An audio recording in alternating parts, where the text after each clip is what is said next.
Huh? Chopstick 6 and Chopstick 16. What are they like jazz combos that play for the troops? Chopstick 6. No. Well, they sound like it.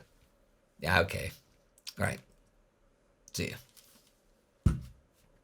April 7th, 1952. Taking over new territory is always going to bring with it a certain amount of new hazards, things you might not have thought would be hazards. And that is certainly the case for the U.S. Marines. And the hazard that they did not expect? Mines. Lots of mines.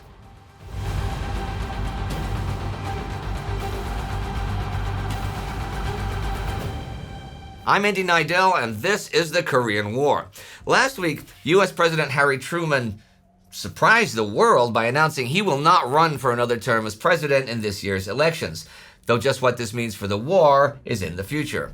Operation Mixmaster finished up. This was moving the 1st U.S. Marine Division westward across Korea to the coast to set up new positions. I didn't mention the Panmunjom peace talks, but they're always lurking in the background. UN Commander Matt Ridgway has come around to the idea of a package proposal as being the best hope for a speedy armistice, instead of trying to settle one issue at a time. But some of those issues, at times, seem insurmountable. By now, the staff officers have been in conference for over 90 days, and while they've made progress, as we've seen, they still haven't sorted out issues like whether people will be able to build or rehabilitate airfields in Korea after an armistice, or whether the Soviet Union will be on any armistice supervisory committee. On April 3rd, the subdelegation convenes once again, and the UN side accepts the communist proposal to confirm the agreements reached by the staff officers lately. But other than that, all the old arguments continue just where they left off. Everyone is frustrated once again, and the meetings are getting shorter and shorter. One big issue is that of POW repatriation. Will prisoners be allowed to choose if they have to go back to the other side or if they can stay and live amongst their captors? Thing is, UN Command doesn't know at all how many POWs might refuse to go back. They could do a screening, a poll. One of the UN staff officers, Colonel Hickman, tells Colonel Tsai, his opposite number, that if they do a poll to get a rough estimate of the number of military POWs they'll repatriate, he figures like 116,000 might be involved in the exchange.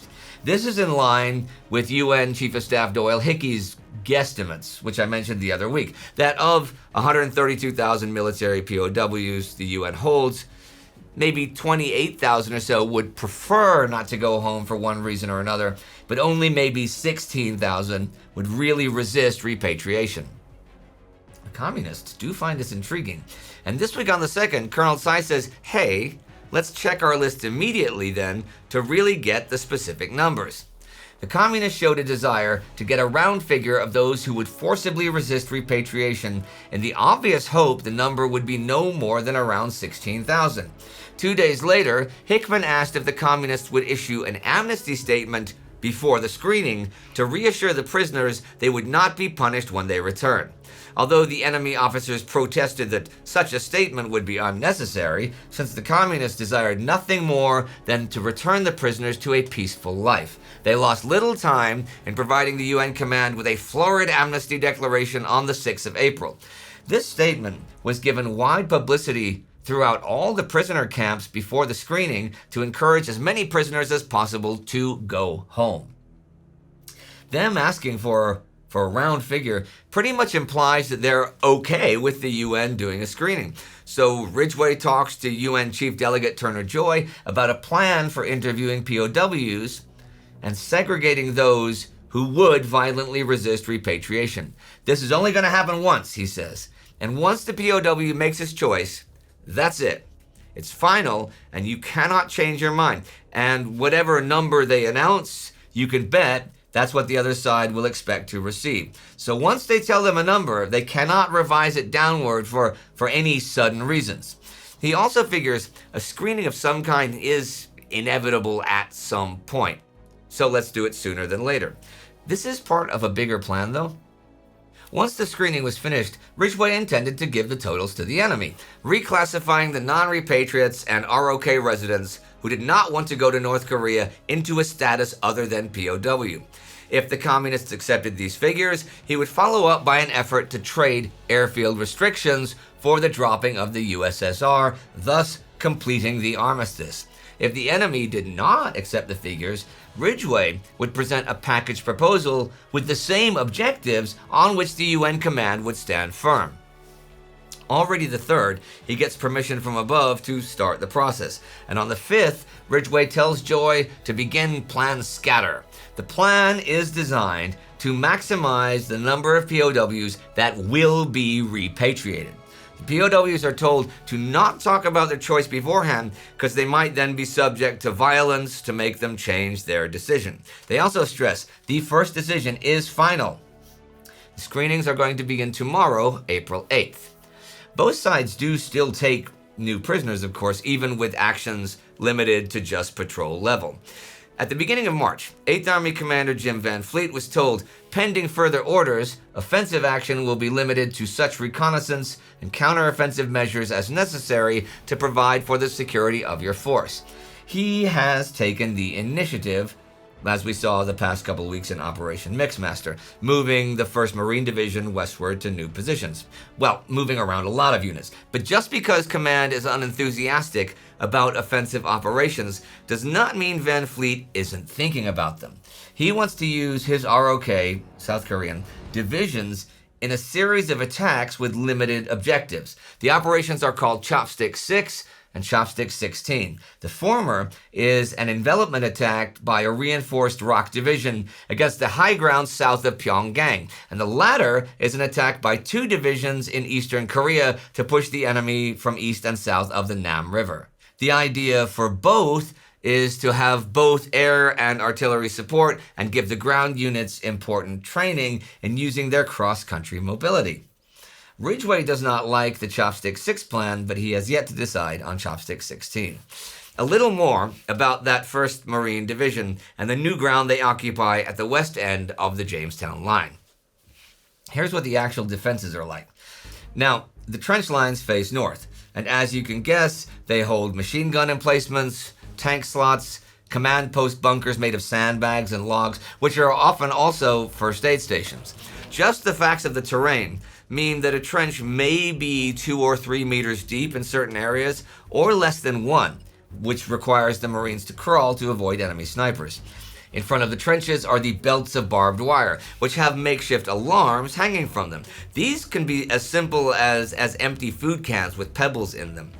Deadly booby traps also abound, like white phosphorus grenades that explode when disturbed. Phosphorus burns at very high temperatures. It is difficult to extinguish, sticks to skin and clothes, and can even reignite. They do not have to worry about foliage catching fire because there is none. Around the main line of resistance, MLR, it's all been cut away to create fields of fire. Ahead of the MLR is the OPLR, the outpost line of resistance. I mentioned last week the evolving defensive plans for the Marines here, since they have so much line to defend, and the OPLR plays a big part. This is the first line of defense, and one imagines that's where most of the fighting will take place. Unlike the main line, this is a series of hilltops and is the early warning system. Each night, platoons of Marines leave the MLR for dugouts on the OPLR. During darkness, the outpost was on full alert. The men watched for the enemy and listened for movement, or worse, for bugles, whistles, and flares signaling an attack. They also manned listening posts, small foxholes in front of the wire, where 1 or 2 men listened for movement, voices, the smell of garlic, or anything to indicate that enemy soldiers were nearby. Communications on the outposts were usually by landline, telephones connected by thin communication wire. The men spoke quietly, communicating in whispers, or better still, by clicking a transmission switch and not speaking at all. The U.S. Marines have been reinforced by a regiment of Korean Marines, KMC. Now they are all the way to the left. There's 1 regiment of Marines in the center, 1 to the right, and 1 in reserve at all times. The 1st Marine Armored Amphibious Battalion, which is with the KMC, on the banks of the Han and Imjin rivers, makes patrols over there. The U.S. Marine Artillery Regiment has 4 battalions behind the lines for support. The Tank Battalion is 4 companies, and each one of them is assigned to one of the 4 total U.S. and Korean Marine regiments. There is, though, a new unit that's been organized and deployed as of March 31st, and this is the KPR, the Kimpo Provisional Regiment. And this is really a mixed bag. It's made up of U.S. Marines, U.S. Army and Navy, Korean Marines, and men from the Korean National Police who are civilians. It is under the command of the U.S. 1st Marine Division, though, and its task is defending the Kimpo Peninsula. Although that's not a frequent target for enemy activity, there is a lot of important stuff here. The Kimpo Airport, the Ascom City Supply Center, the port at Incheon, heck, Seoul itself. So defending it is a vital job should anyone decide to attack here. And now a few words about the landmine situation. The landmines on the Jamestown line are already a major issue. The ROK, who formerly occupied the positions the Marines now hold, mined the whole region between the MLR and the OPLR, and they often poorly marked or failed to mark their whereabouts on maps. On top of this, they've not really informed the Marines about the mines. As a result, by this point, over half of the new Marine casualties are from mines. In general, in Korea here in 1952, mines come from 2 places, the US and the USSR. And they both make anti-tank and anti-personnel mines. One American anti-personnel mine is commonly called the Bouncing Betty. These are often triggered by tripwires, and when triggered, they spring up from the ground and they explode at about waist height. So they don't take a foot or a leg, they do things like ripping open the abdomen, and they are very often lethal. The most common Soviet mine is the Shu mine, which is like a small wooden box with a hinged lid. Within it is a little charge of TNT. These have no metal in them to be picked up by a metal detector, and they also require only like a kilo of pressure to set off. They are also extremely lethal. Anti-tank mines are obviously bigger, though they can be scaled down. The Soviets usually use bigger versions of the Shu for these. Way bigger. Like the mine might be buried atop a huge drum of TNT, and the pressure required to detonate it might well be much more than a man's weight. So troops leading a tank down a road can go over it, but the tank will set it off. And these can actually lift a tank into the air and blow a tank-sized crater below.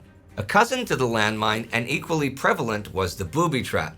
This was any explosive charge, usually a mine, a mortar bomb, or a hand grenade, ingeniously rigged with tripwire or pressure release to detonate when the trap was sprung. Tripping a fine wire stretched across a trail and unseen at night triggered the device.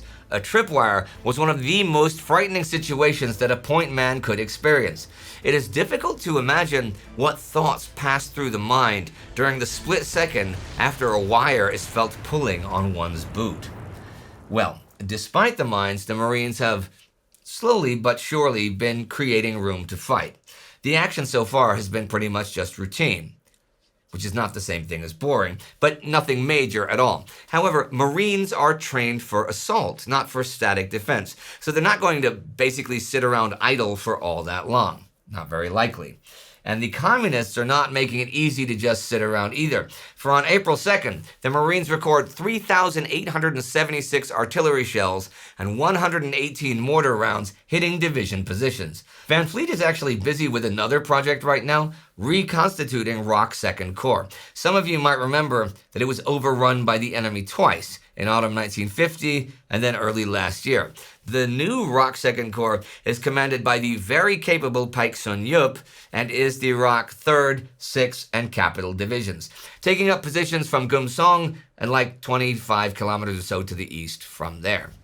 And that is the week. The Marines adjusting to a new threat in their new positions, Van Fleet making plans for at least some offensive operations, and UN plans getting going to screen the POWs and see who actually would put up a fight rather than going back north or to China. Oh, also, Since last May, the 5th Air Force has lost 243 planes trying to destroy the communist transport network, and has had 290 more planes damaged. Only 131 of the planes have been replaced. We've talked before about the air war numbers turning ever more in favor of the communists, so this is just another development that one might have seen coming. Hey, if the screening goes smoothly, then maybe the POW swap can be sorted out this month, and an armistice package can be put together. I mean, if they can sort out the POW thing, the airfields cannot be that big a deal by comparison.